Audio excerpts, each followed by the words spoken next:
Orient bell tiles studio से आप देख रहे हैं एबीपी न्यूज।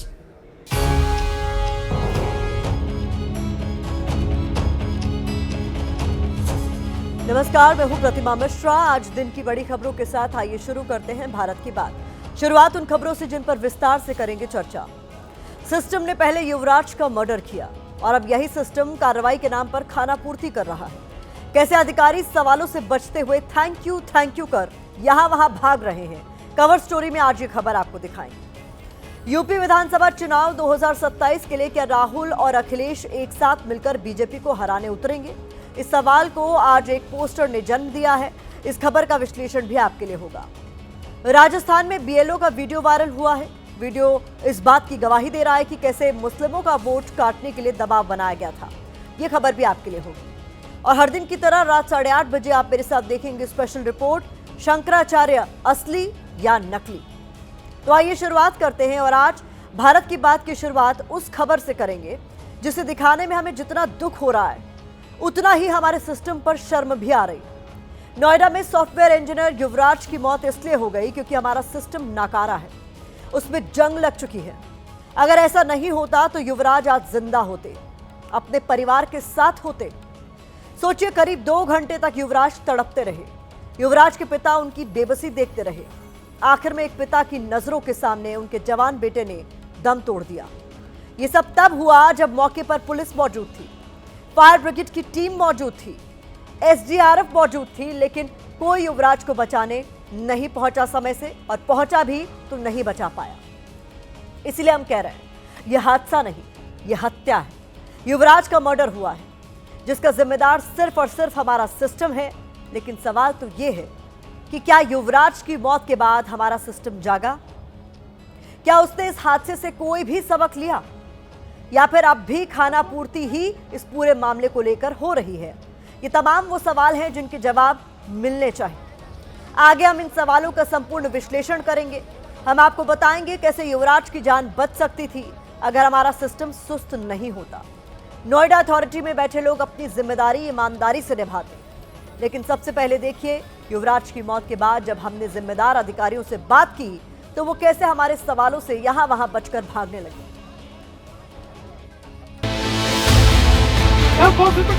जांच का विषय सर, जांच का विषय है, लेकिन आप बताएंगे किसकी जिम्मेदारी किसकी, ये तो बताएंगे। किन किन पहलुओं पर जांच हो रही है सर? पुलिस थाने ले जाएंगे। मैं अभी कुछ बोल नहीं सकता। जब एस्टेब्लिश हो जाएगा जरूर जरूर। अरे एसडीएम साहब, अगर आप कुछ बोल नहीं सकते तो यहाँ आए ही क्यों हैं? युवराज की मौत का तमाशा देखने, या फिर ये दिखाने कि सिस्टम कितना एक्टिव है और आप कितने चिंतित?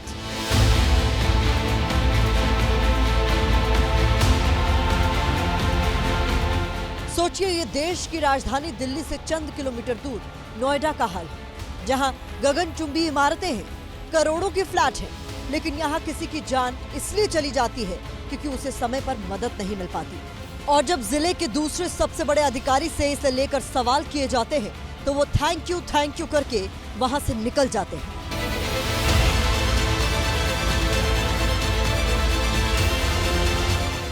किन किन पहलुओं पर जांच हो रही है सर? पुलिस थाने ले जाएंगे। इनका नाम आशुतोष है। ये इंजीनियर युवराज की मौत के बाद घटनास्थल का मुआयना करने आए थे, लेकिन जब एबीपी न्यूज ने इनसे सवाल किए तो जनाब ने चुप्पी की चादर ओढ़ ली। 2 दिन हो चुके हैं सर हादसे को, 2 दिन तो हो चुके हैं सर। इतना लेट प्लीज 2 दिन क्यों लग गए सर आपको विजिट करने में? नहीं, हम लोग पहले भी आए हैं। कुछ देर पहले तक एसडीएम साहब ये बताते नहीं थक रहे थे कि प्रशासन कितना सतर्क है, युवराज की मौत के बाद क्या क्या कदम उठा रहा है। लेकिन जब हमने इन्हें याद दिलाया 31 दिसंबर को इसी पानी में एक ट्रक डूबा था, उसके बाद जरूरी कदम क्यों नहीं उठाए गए? कंस्ट्रक्शन साइट के पास बैरिकेडिंग क्यों नहीं की गई? आसपास वार्निंग साइन क्यों नहीं लगाए गए? उचित लाइटिंग क्यों नहीं की गई? तो एसडीएम साहब को सांप सूंघ गया।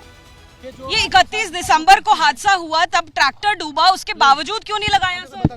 भैया थोड़ा रास्ता दे दीजिए। आप थोड़ा सा प्लीज, रात में भी आए थे। मैं अप्रोप्रिएट आपको इसके बारे किसकी जिम्मेदारी?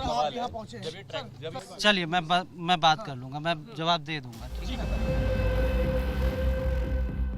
सोचिए 31 दिसंबर के बाद ही सिस्टम जाग गया होता, शासन प्रशासन हरकत में आ गया होता। जो कदम आज उठा रहा है तब उठा लिए होते तो शायद युवराज के साथ ये हादसा नहीं होता, वो जिंदा होता। क्या कह रहा है क्या बेटा ज्यादा?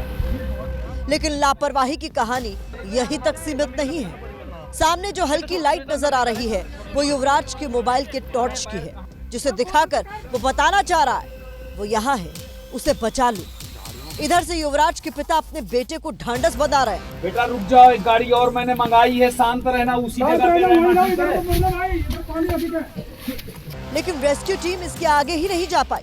उसने इतनी हिम्मत ही नहीं दिखाई कि एक डूबते इंसान तक किसी तरह पहुंच सके और उसे बचाकर किनारे तक ले आए। क्या कोशिश तो कर। झाड़ियों में फंस रहा ना आदमी, पैर ही नहीं चल रहा। क्या कह रहा है क्या बेटा ज्यादा? जी बहुत गहरा पानी, पैर भी ना आ रहे और इससे ये पीछे फ्लो कर रहा है मुझे। अच्छा क्या कोशिश तो कर। झाड़ियों में फंस रहा ना आदमी, पैर ही नहीं चल रहा। कार के साथ पानी में गिरे युवराज ने 12:20 पर अपने पिता को फोन करके हादसे की जानकारी दी। पिता ने तुरंत डायल 112 पर घटना की सूचना दी। कुछ ही मिनट में पिता वहां पहुंच भी गए। करीब 30 मिनट बाद पुलिस और दमकल विभाग की टीम पहुंची। रात 1:15 पर एसडीआरएफ की टीम भी पहुंची। युवराज करीब 80 मिनट तक चिल्लाता रहा कि कोई उसे बचा लो, कार जल्द ही डूब जाएगी। 1:45 बजे के करीब गड्ढे भरे पानी में कार समेत युवराज डूब गया। करीब 2 घंटे तक युवराज जिंदगी की जंग लड़ता रहा, लेकिन हमारा सिस्टम तमाशबीन बना देखता रहा। इसीलिए हम कह रहे हैं ये सिर्फ एक हादसा नहीं, हत्या है।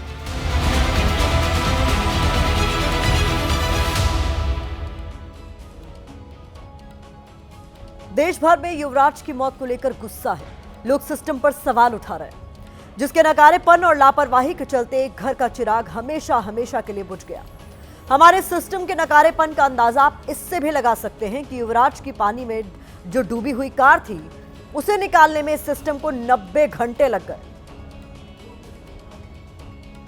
4 दिन बाद करीब 6.5 घंटे की मशक्कत के बाद आखिरकार एनडीआरएफ की टीम ने युवराज की कार को रिकवर कर लिया है। तस्वीरें आप देख सकते हैं कि सुबह करीब 12 बजे जो एनडीआरएफ की टीम थी वो यहां पर पहुंची थी और नीचे गाड़ी को तलाशने की कोशिश की जा रही थी। 2 घंटे बाद गाड़ी लोकेट हुई और उसके बाद अब आप जब तस्वीरें देख रहे हैं तो 6.5 घंटे का वक्त बीत चुका है और अब जो युवराज की कार है उसे रिकवर किया गया है। लेकिन कार को रिकवर करने में आखिरकार 4 दिन क्यों लग गए? तस्वीरें आप युवराज की कार को देख रहे हैं और ये वो कार है जिसमें युवराज बैठा हुआ था और तेजी से यहाँ इस जो जगह पर पानी भरा हुआ है कार यहाँ चली गई थी। और 4 दिन बाद आखिरकार प्रशासन जागा, प्रशासन की नींद खुली और उसके बाद अब इस कार को रिकवर किया गया। राहुल गांधी ने भी आज सिस्टम पर उठ रहे सवालों पर बात की। उन्होंने सोशल मीडिया पर पोस्ट कर कहा, इंजीनियर की मौत जवाबदेही की कमी के कारण हुई है। राहुल गांधी ने लिखा, सड़कें जानलेवा हैं, पुल जानलेवा हैं, आग जानलेवा है, पानी जानलेवा है, प्रदूषण जानलेवा है, भ्रष्टाचार जानलेवा है, उदासीनता जानलेवा है। युवराज की मौत के बाद अब पूरा अमला खुद को हाइपर एक्टिव मोड में दिखा रहा है। यूपी सरकार ने इंजीनियर युवराज की मौत की जांच के लिए 3 सदस्यीय एसआईटी का गठन किया है। ADG zone Meerut Bhanu Bhaskar SIT अध्यक्ष बनाए गए हैं। एसआईटी को 5 दिन में इस मामले की जांच कर अपनी रिपोर्ट सीएम योगी आदित्यनाथ को सौंपनी है। अपनी जांच के लिए एसआईटी की टीम आज उस जगह पहुंची जहां युवराज की डूबने से मौत हुई थी। सर्वप्रथम माननीय शासन ने एसआईटी गठन किया है। सभी लोग जो है देख रहे हैं, सभी अधिकारियों से बातचीत की जा रही है, परिवार से भी बातचीत की गई। सभी तथ्यों को देख के 5 दिन के अंदर हम लोग रिपोर्ट देंगे। जांच शुरू हुई है, जांच के जैसे निष्कर्ष आएगी हम आप लोग अवगत करें। ये सिस्टम काम कैसे करता है उसकी एक तस्वीर और आपको दिखाते हैं। जिस सिस्टम ने युवराज का मर्डर कर दिया, आज उस सिस्टम ने खानापूर्ति करते हुए पहली गिरफ्तारी की। नोएडा पुलिस ने 2 बिल्डर्स के खिलाफ केस दर्ज किया था, जिनमें से एक बिल्डर को गिरफ्तार कर लिया गया है। गिरफ्तार बिल्डर का नाम अभय कुमार है, जो MG Wish Town planners construction company का मालिक है। इसी मामले में नोएडा अथॉरिटी के सीईओ लोकेश एम को कल पद से हटा दिया गया। जूनियर इंजीनियर नवीन कुमार को सस्पेंड कर दिया गया। मामले से जुड़े अधिकारियों को कारण बताओ नोटिस जारी किया गया। लेकिन क्या इससे युवराज लौट आएगा? हमारा सवाल तो यहाँ ये है कि हादसे या मौत के बाद ही सिस्टम क्यों जागता है? उस पिता के आंसुओं का हिसाब कौन देगा जो अब इस परिवार को जिंदगी भर परेशान करेंगे? जो काम पहले होना चाहिए था वो काम अब हो रहा है। ग्रेटर नोएडा अथॉरिटी अब उन जगहों को चिन्हित कर रही है जो हादसे की वजह बन सकते हैं। इसको ध्यान में रखते हुए ACO sir Sumit, ACO SY, ACO Lakshmi ma'am, मैं खुद, हमारे सलाहकार, हमारे एसएम्स, मैनेजर सब फील्ड में निकल गए और उन्होंने ऐसे ऐसी जगहों को चिन्हित करना शुरू कर दिया जिससे जहां दुर्घटना की संभावनाएं हो सकती हैं और जहां जो भी आवश्यक व्यवस्था हो उसको तुरंत दी जाए। अगर जो इसमें कहीं भी कोई लापरवाही पाई जाती है तो इसके लिए क्षेत्रीय एसएम और मैनेजर जिम्मेदार होंगे। लेकिन सवाल घूम फिर कर वहीं आ जाता है, क्यों हमारा सिस्टम हर बार किसी हादसे के बाद ही जागता है? क्यों हमारा शासन, प्रशासन, पुलिस महकमा किसी हादसे के बाद ही हरकत में आता है? और कब तक हमारे नाकारा सिस्टम के कारण देश की युवराज जैसे युवा हादसे का शिकार होते रहेंगे? अब दूसरी खबर का रुख करते हैं। इस खबर के केंद्र में यूपी के दो लड़के हैं। वैसे यूपी के दो लड़कों का जिक्र होते ही सबसे पहले राहुल गांधी और अखिलेश यादव की 2017 वाली जोड़ी याद आती है, लेकिन वो पुरानी बात है। आज खबर यह है कि राहुल गांधी रायबरेली के दौरे पर हैं, लेकिन राहुल गांधी के रायबरेली आते ही एक बार फिर से चर्चाओं का बाजार गर्म हो गया है। चर्चा है कि 2017 की तरह राहुल गांधी या अखिलेश यादव की साइकिल पर सवार हो सकते हैं, यानी दोनों एक होकर चुनाव लड़ सकते हैं। ये बात आज इसलिए उठी है क्योंकि रायबरेली में राहुल के दौरे के दौरान पोस्टर लगाए गए। इन पोस्टर्स में अखिलेश और राहुल गांधी को 2027 और 29 का कप्तान बताया गया है। 2027 में यूपी विधानसभा के चुनाव हैं, साल 2029 में लोकसभा के चुनाव होंगे। अब सवाल है कि क्या यूपी के दो लड़के एक पिच पर खेलेंगे जैसा कि 2017 में हुआ था? क्या यूपी विधानसभा चुनाव में समाजवादी पार्टी और कांग्रेस को लगने लगा है कि एकजुट होकर बीजेपी को हराया जा सकता है? क्या ये राहुल और अखिलेश की बदलती हुई सियासी रणनीति का हिस्सा है? यूपी विधानसभा चुनाव के लिए विपक्ष अभी से अपनी रणनीतियों को धार दे रहा है। पहले आपको पोस्टर पॉलिटिक्स पर एक रिपोर्ट दिखाते हैं, फिर खबर को विस्तार देंगे। रायबरेली के सांसद और कांग्रेस के नेता राहुल गांधी इन दिनों रायबरेली दौरे पर हैं और इस दौरान एक पोस्टर आपको दिखाई देगा। रायबरेली की सड़क के किनारे चौराहों पर यह पोस्टर लगा हुआ है और आप देखिए इसमें राहुल गांधी और समाजवादी पार्टी के राष्ट्रीय अध्यक्ष अखिलेश यादव यहाँ पर आपको खिलाड़ी की भूमिका में दिखाए गए हैं और ऊपर जो संदेश है 2027 एवं 2029 के इंडिया के कप्तान, पीडीए रक्षक और इसको लगाने वाले राहुल निर्मल बागी। पूरे देश में, पूरे प्रदेश में माननीय अखिलेश यादव जी दलितों, पिछड़ों, नौजवानों, महिलाओं की आवाज़ को, किसानों की आवाज़ को बुलंद करते हैं। निश्चित तौर पर हम समाजवादी पार्टी 27 में सरकार बनाएंगे और 27 में सरकार बनाने के बाद हम लोग सीधे दिल्ली पे काम करेंगे। पोस्टर बोल तो नहीं सकते, लेकिन पोस्टर के जरिए राजनीतिक दल मैसेज जरूर देते हैं। रायबरेली में अखिलेश और राहुल का जो पोस्टर लगा है उसे देखकर ऐसा लग रहा है जैसे सत्ता पक्ष को मैसेज दिया जा रहा है। इस पोस्टर से पहला मैसेज ये निकलता है कि इंडिया गठबंधन, जिसमें समाजवादी पार्टी और कांग्रेस प्रमुख साझेदार हैं, 2027 में भी एकजुट रहेंगे। दूसरा मैसेज यह है कि दोनों पार्टियां पहले यूपी विधानसभा और फिर 2029 लोकसभा चुनाव पर फोकस करेंगी। तीसरा मैसेज यह है कि बैनर में दोनों नेताओं को पीडीए यानी पिछड़ा, दलित और अल्पसंख्यक वर्ग का रक्षक बताया गया है। चौथा मैसेज यह है कि समाजवादी पार्टी और कांग्रेस एक होने पर बीजेपी को हरा सकती है। इस पोस्टर को समाजवादी पार्टी के लोहिया वाहिनी के प्रदेश सचिव राहुल निर्मल बागी ने लगवाया है, जिस पर अब सियासी युद्ध छिड़ गया।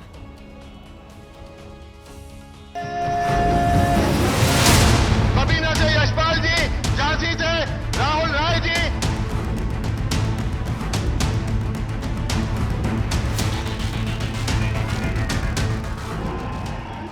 राहुल गांधी और अखिलेश यादव की ये तस्वीरें तो 2017 की है, लेकिन 2027 के चुनाव से पहले एक बार फिर पोस्टर के जरिए कुछ ऐसी ही तस्वीर दिखी है, जिसमें राहुल गांधी और अखिलेश यादव सियासी पिच पर बैटिंग करने के लिए रेडी नजर आ रहे हैं।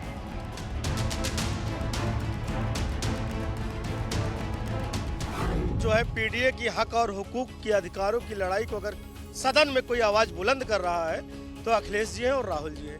इसलिए हम लोगों ने इनको पीडीए के रक्षक माना हुआ है। 2027 में यूपी में विधानसभा के चुनाव हैं। 2029 में लोकसभा चुनाव है। पोस्टर में दोनों साथ साथ चलते हुए एक दूसरे को प्रोटेक्शन देते दिखे हैं। सवाल है कि क्या दोनों के लिए यूपी में गठबंधन जरूरी है?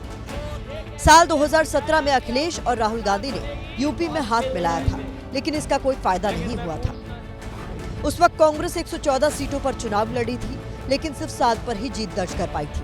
इसी तरह समाजवादी पार्टी 311 सीटों पर चुनाव लड़ी और 47 सीट ही जीत पाई। यहां तो कामयाबी नहीं मिली थी, लेकिन जब दोनों ने 2024 में एक दूसरे का हाथ पकड़कर लोकसभा चुनाव लड़ा तो बड़ी कामयाबी हाथ लगी। समाजवादी पार्टी ने यूपी की 80 लोकसभा सीटों में से 37 पर जीत हासिल की, यानी समाजवादी पार्टी की 7 गुना सीटें बढ़ी तो कांग्रेस की 1 सीट से बढ़कर 6 सीटें हो गई। समाजवादी पार्टी और कांग्रेस में एक दूसरे के लिए ऐसा बहुत कुछ हो रहा है जो दोनों के साथ आने का संकेत दे रहा है। 1 जुलाई को अखिलेश यादव के जन्मदिन के मौके पर राहुल गांधी ने उनको बधाई अलग अंदाज में दी थी। राहुल ने अखिलेश को पीडीए की बुलंद आवाज कहकर नवाजा था।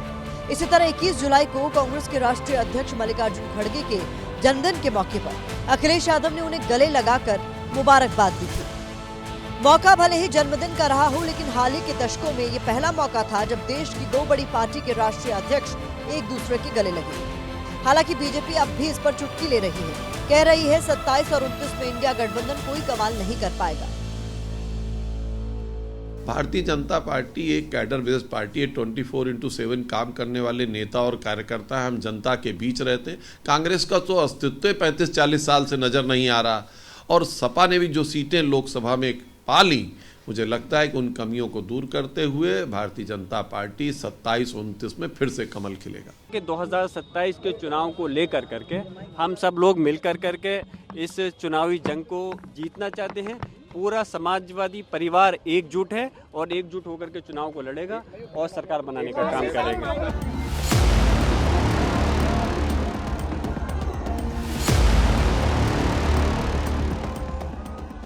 अगर 2027 के लिए राहुल अखिलेश साथ आए तो ये दोनों के लिए बड़ा इम्तिहान होगा। समाजवादी पार्टी और कांग्रेस का साझा वोट बैंक मुस्लिम, यादव, दलित और अन्य पिछड़ा वर्ग है। अखिलेश ने इसे ही पीडीए नाम दे रखा है। इस वोट बैंक पर बीजेपी की भी नजर है, जिसका जिक्र कर आज बीजेपी ने भी बड़ा दांव चला है। भाजपा का मंत्र है पिछड़ों को प्राथमिकता, पिछड़ों को प्राथमिकता। जिनकी किसी ने सूद नहीं ली, हमने उनकी साधना की है। बीजेपी को रोकने के लिए अखिलेश और राहुल का प्लान भी एक जैसा है। जैसे दोनों ही एसआईआर का मुद्दा उठा रहे हैं, दोनों बीजेपी को वोट चोर बता रहे हैं। अखिलेश और राहुल कह रहे हैं कि बीजेपी लोकतंत्र की हत्या कर रही है। अगर वाकई कांग्रेस चाहती है कि हम बीजेपी को परास्त करें, बीजेपी को हम टक्कर, मजबूत टक्कर दें, तो उनको यूपी में समाजवादी पार्टी को आगे रखना पड़ेगा और एक साथ आना पड़ेगा। अन्यथा अगर अलग अलग चुनाव लड़ेंगे तो कांग्रेस वोट जो काटेगी वो समाजवादी पार्टी की ही काटेगी, विपक्षी गठबंधन की ही काटेगी।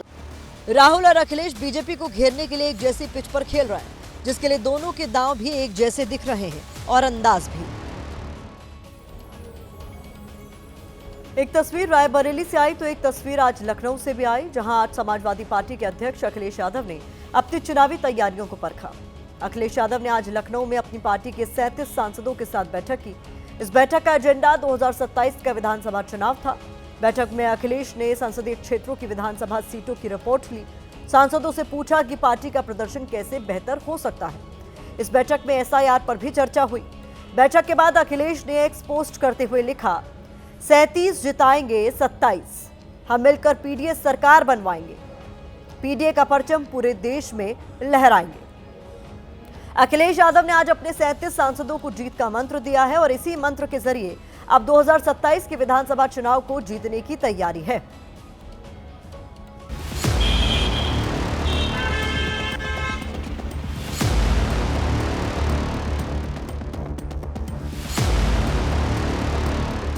उन्होंने कहा है कि संगठन को मजबूत करिए, सब लोग मिल करके मजबूती से संगठन को मजबूत करके काम करिए ताकि आने वाले समय में बढ़िया रहे। 27 में चुनाव आने वाले हैं, अपनी सब लोग मेहनत करें क्षेत्र में जाके। आने 1 साल रह गया है तो सब अपने क्षेत्र में मेहनत करें, सब लोग वोट बनवाएं। 27 में किस तरीके से सामाजिक न्याय की सरकार बने, पीडीए की सरकार बने, इस पर चर्चा हुई, कुछ दिशा निर्देश उन्होंने दिए। अब अपनी तीसरी खबर का रुख करते हैं। खबर राजस्थान से है, जहां एक वीडियो ने सियासी टेम्परेचर को बढ़ा दिया है। वीडियो एक बीएलओ का है जो एसआईआर प्रक्रिया से जुड़े थे। वीडियो में बीएलओ आत्महत्या की धमकी देते दिख रहा है। बीएलओ का आरोप है उन पर बीजेपी पार्षद सुरेश सैनी ने मुस्लिम मतदाताओं के नाम काटने का दबाव बनाया था। इसके बाद एक और वीडियो वायरल हुआ जिससे इस मामले में नया ट्विस्ट आ गया। भूख हड़ताल में बैठे मैं वो मैडम के सामने, जब बामण हटा देना तो बामण की औलाद को मार क्यों। 3 मिनट के इस वीडियो के सामने आने के बाद से राजस्थान में सियासी पारा हाई है। बीजेपी और कांग्रेस सामने सामने है। दोनों तरफ से जुबानी हमले हो रहे हैं। वीडियो में दिख रहा शख्स बीएलओ कीर्ति कुमार है, जो जयपुर के हवा महल विधानसभा क्षेत्र के जयसिंहपुरा खोर में एसआईआर का काम देख रहे थे।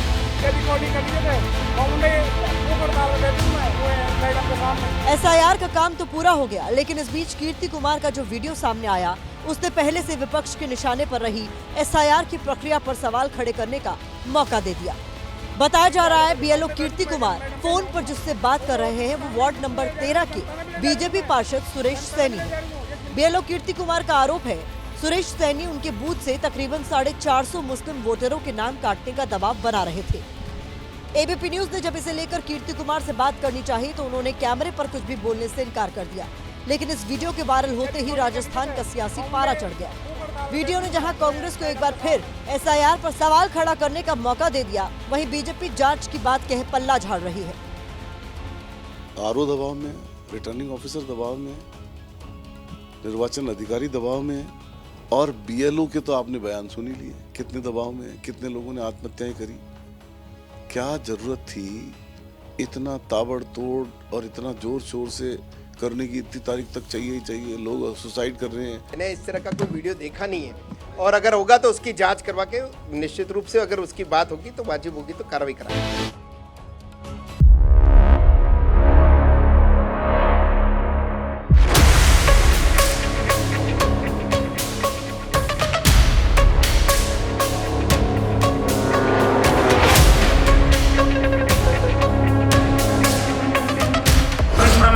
जरूरत है, ये प्रशासन तय करेगा कि हम शंकराचार्य हैं कि नहीं है।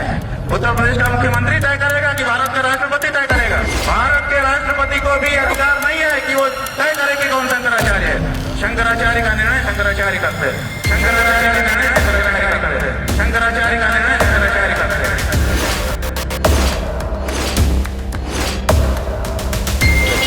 अभी मुक्तेश्वरानंद से पूछा गया है कि आप शंकराचार्य कैसे हैं, उन पर सवाल खड़े हो रहे हैं। अभी तो बात आगे भी बढ़ जाएगी। मैं पूछूं कि आप अपने बाप के बेटे कैसे साबित होंगे, तब तो डीएनए टेस्ट कराना पड़ेगा। हम हैं ज्योतिषपीठ के शंकराचार्य, निर्विवाद रूप से है।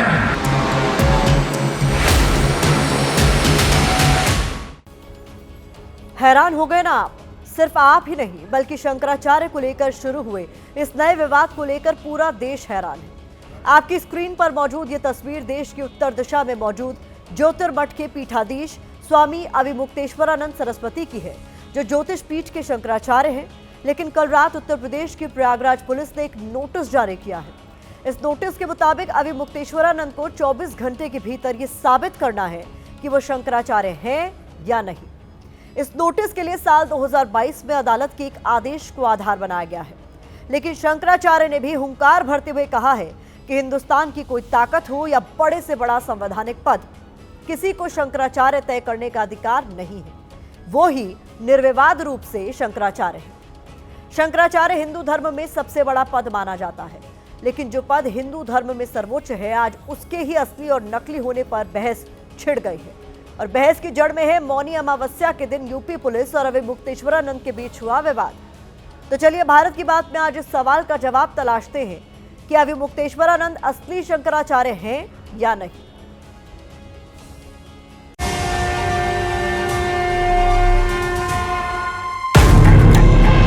स्वामी अविमुक्तेश्वरानंद सरस्वती, जो अपनी खरी खरी बात के लिए जाने जाते हैं। भारत के राष्ट्रपति को भी अधिकार नहीं है कि वो तय करे कि कौन शंकराचार्य है। शंकराचार्य का निर्णय शंकराचार्य करते हैं।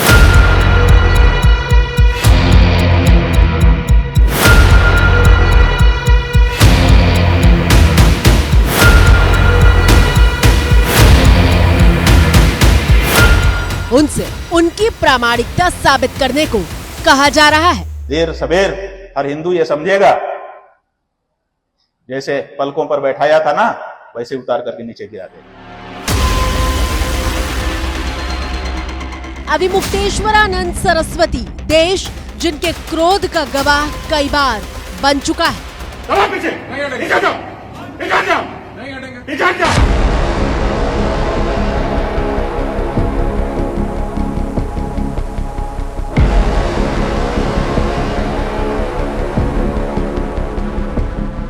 स्वामी अविमुक्तेश्वरानंद सरस्वती जो ज्योतिष पीठ के शंकराचार्य हैं, उन्हें अपने पद को सत्यापित करने के लिए प्रयागराज प्रशासन ने सिर्फ 24 घंटे की मोहलत दी है।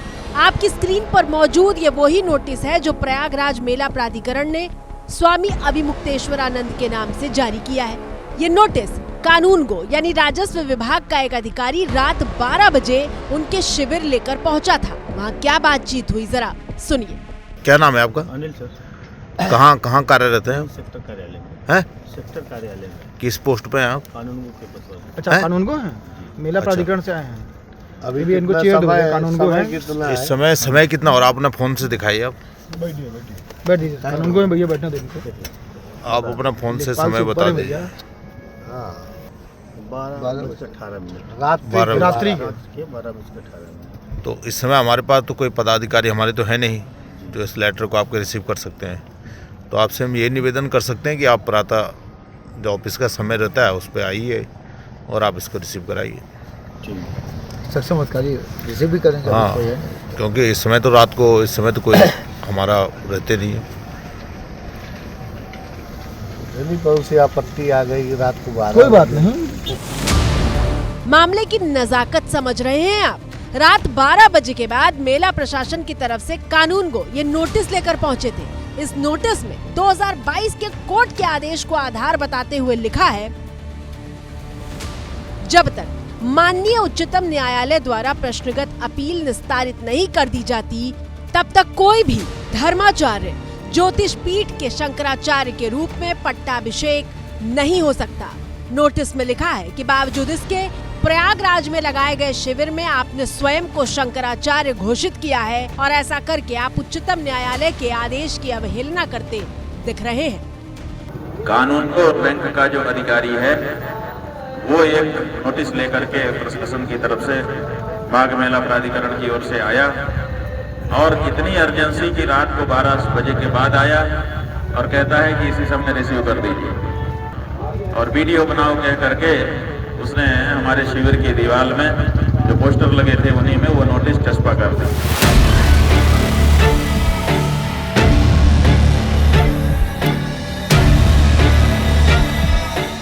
शंकराचार्य वो पद है जब हिंदू धर्म से जुड़े किसी भी विषय में शंका या विवाद पैदा हो तो उनकी बात आखिरी लकीर मानी जाती है।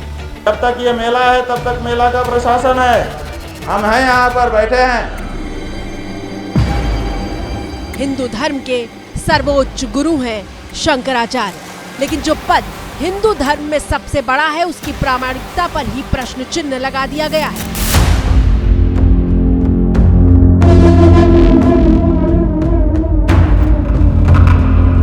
हालांकि स्वामी अविमुक्तेश्वरानंद ने भी हुंकार भरी है कि वो ही असली शंकराचार्य हैं और इस बात में कहीं कोई शंका नहीं है।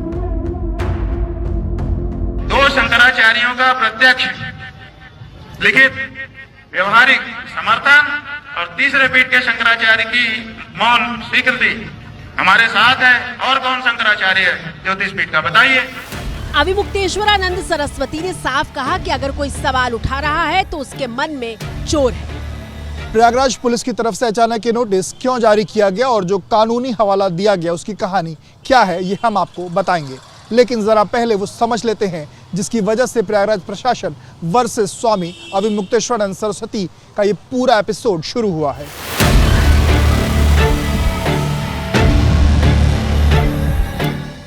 प्रयाग प्रयागराज में संगम के किनारे साधु संतों का जमावड़ा है क्योंकि माघ मेला चल रहा है। रविवार को मौनी अमावस्या का महास्नान था और स्वामी अभिमुक्तेश्वरानंद भी पालकी पर सवार होकर अपने शिष्यों और साधु संतों के साथ स्नान के लिए घाट पर जा रहे थे। लेकिन घाट पर भीड़ बहुत ज्यादा थी और प्रयागराज पुलिस शंकराचार्य से पालकी छोड़कर पैदल घाट तक जाने की अपील कर रही थी।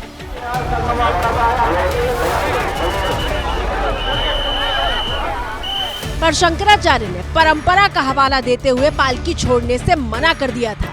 मामला बिगड़ता गया और इतना बिगड़ा कि हाथापाई होने लगी। पुलिस ने शंकराचार्य की पालकी के सामने मौजूद उनके समर्थकों और साधु संतों को एक एक करके घसीट कर वहां से हटाया।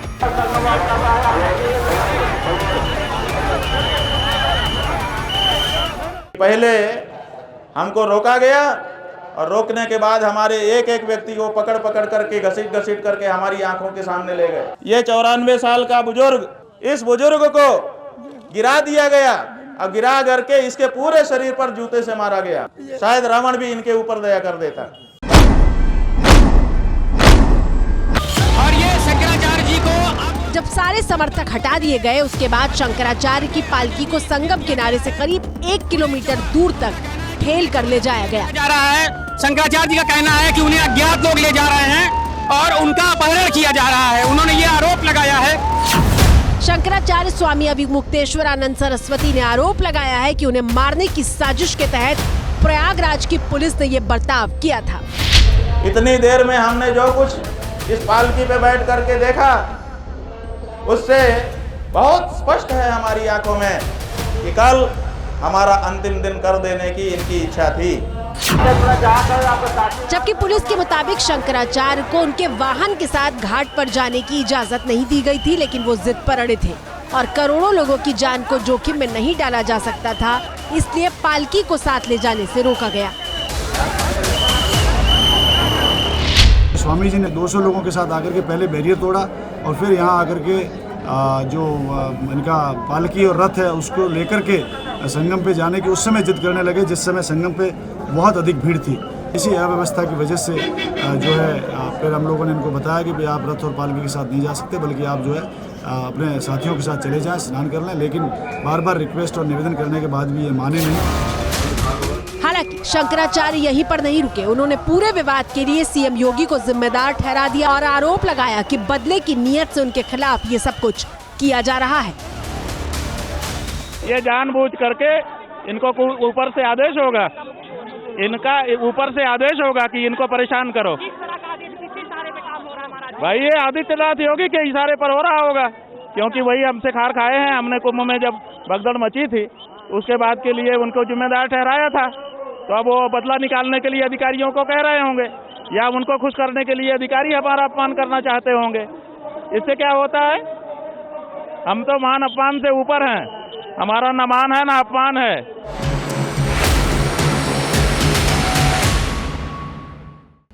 पुलिस के बर्ताव को अपना अपमान बताते हुए स्वामी अभिमुक्तेश्वरानंद सरस्वती इस कदर नाराज हो गए थे कि वो मौनी अमावस्या पर बिना स्नान किए लौट गए, लेकिन शिविर के भीतर दाखिल नहीं हुए। वो रविवार दोपहर से ही शिविर के बाहर धरना देकर बैठे हुए हैं। उन्होंने साफ कह दिया है कि जब तक प्रशासन उन्हें पूरे प्रोटोकॉल के साथ स्नान नहीं करवाएगा तब तक वो शिविर के भीतर नहीं जाएंगे और माघी पूर्णिमा तक ऐसे ही बैठे रहेंगे। शंकराचार्य की नाराजगी की खबर सुर्खियां बनी तो पूरा प्रयागराज प्रशासन हरकत में आया और फिर पुलिस से लेकर मेला प्रशासन के तमाम अधिकारी एक साथ प्रेस कॉन्फ्रेंस करने आए थे, अपना पक्ष रख रहे थे। प्रयागराज प्रशासन की तरफ से हुई इस प्रेस कॉन्फ्रेंस में ही कह दिया गया था कि शंकराचार्य के लिए मेले में कोई तय प्रोटोकॉल नहीं है और फिर आज सुबह ही उनके शिविर के बाहर खुद को शंकराचार्य साबित करने का नोटिस चिपका दिया गया। हमने बार बार बताया कि आप पैदल कुछ लोगों के साथ जाके स्नान कर लीजिए, जैसा कि आपका प्रोटोकॉल नहीं है तो उसी के अनुसार, जिसकी अनुमति मेला प्रशासन ने नहीं दी थी इनको, तो इनसे अनुनय विनय करने के बावजूद भी ये लोग नहीं गए। लगभग 3 घंटे की जद्दोजहद हुई हमारे पुलिसकर्मियों के साथ इनकी। प्रयागराज प्रशासन कह रहा है कि शंकराचार्य को लेकर कोई प्रोटोकॉल नहीं है, जबकि 2.5 दिन से ज्यादा का वक्त बीत चुका है और अभिमुक्तेश्वरानंद अपमान के मुद्दे पर शिविर के बाहर ही बैठे हुए हैं। शंकराचार्य कैसे हो गए? शंकराचार्य बनने के लिए आपको सन्यासी तो बनना पड़ता।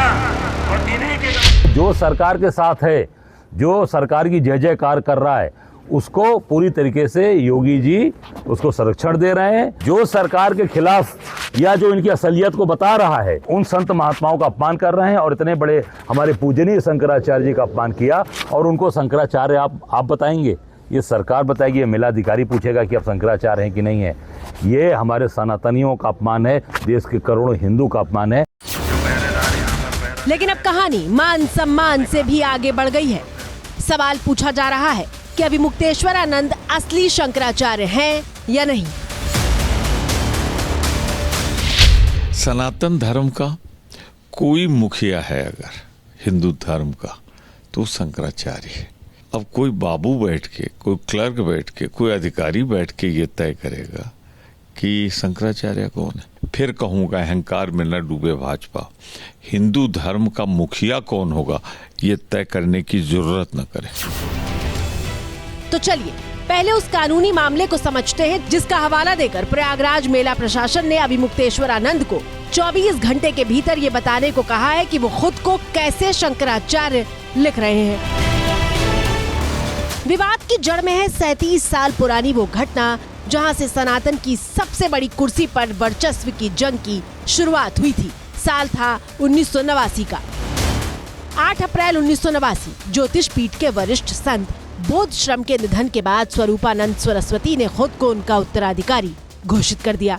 यहीं से विवाद की नींव पड़ी और फिर 7 दिन बाद ही 15 अप्रैल 1989 को ज्योतिष पीठ के वरिष्ठ संत शांतानंद जी ने वासुदेवानंद सरस्वती जी को अपना उत्तराधिकारी घोषित कर दिया।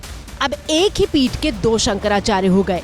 दोनों के बीच पीठ पर कब्जे की लड़ाई शुरू हुई और वर्चस्व की जंग में स्वरूपानंद सरस्वती भारी पड़े और बात अदालत की चौखट तक पहुंच गई।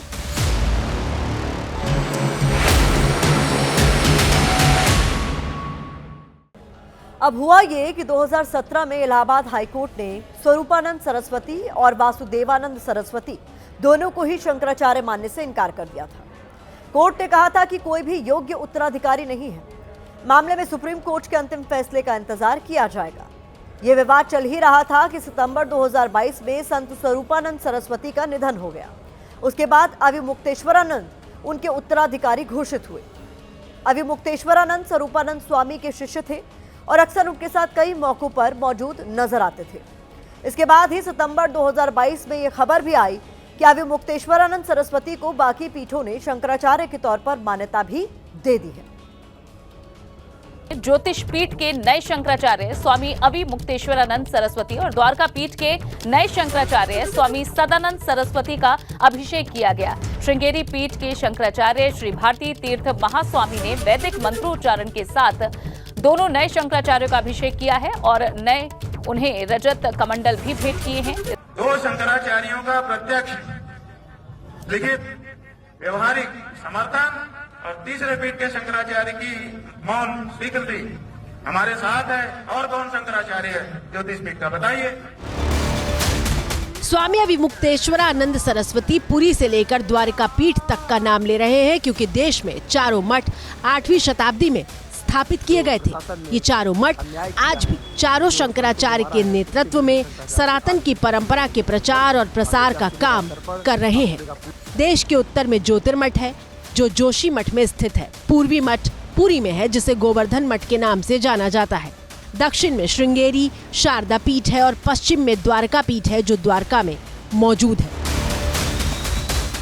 शंकराचार्य बनने का महत्वपूर्ण नियम यह है कि गुरु ही अपना उत्तराधिकारी घोषित करता है।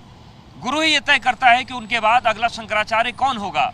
हर शंकराचार्य अपने उत्तराधिकारी की घोषणा अपने जीवन काल में ही करता है, ये नियम है। जो शंकराचार्य पे पद पे सुशोभित होते हैं ये किसी शासन और प्रशासन नहीं बिठाती है, ये गुरु के द्वारा निर्मित किया जाता है, गुरु के द्वारा उनको बिठाया जाता है। और उसके लिए शंकराचार्य मठम्यान में कहा गया है कि 4 पीठ हमारे यहाँ जो है 3 पीठ के शंकराचार्य जिनको भी अपना आशीर्वाद प्रदान कर देते हैं वह इस पीठ पर सुशोभित होकर के संपूर्ण समाज सनातन समाज को धर्म की दिशा को देते हैं और शंकराचार्य की परंपरा को पालन करते हैं। तीनों शंकराचार्य को लेकर विवाद नहीं है, लेकिन जिस ज्योतिष पीठ को लेकर सारा मामला चल रहा है उसके पीछे कहानी राजनीतिक विचारधारा से जुड़ी हुई है। स्वरूपानंद सरस्वती जब तक जिंदा रहे तब तक वो कांग्रेस के करीब माने जाते थे और उनके शिष्य अभिमुक्तेश्वरानंद सरस्वती के भी राजनीतिक विचार कांग्रेस से मेल खाते हैं। कहती है कि हमारे साथ विश्वासघात हुआ है। देखिए, किसका हिंदुत्व असली है तो ये जानना पड़ेगा कि जो विश्वासघात करे वो हिंदू नहीं हो सकता है। जो विश्वासघात सह ले वो तो हिंदू होगा, क्योंकि उसके साथ विश्वासघात हुआ है।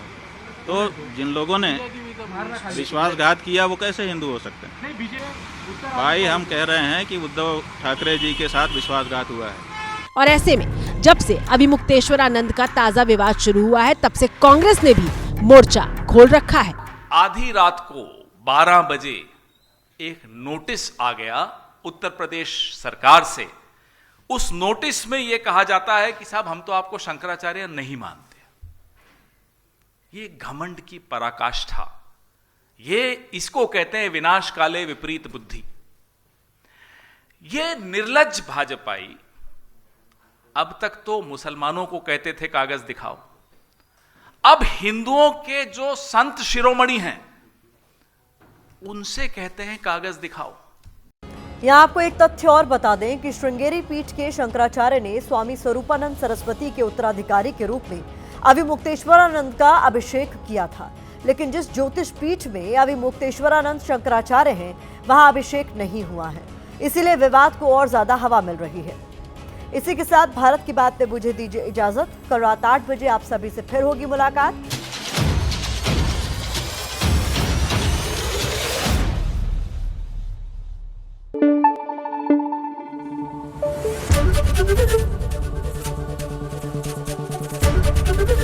एबीपी न्यूज आपको रखे आगे।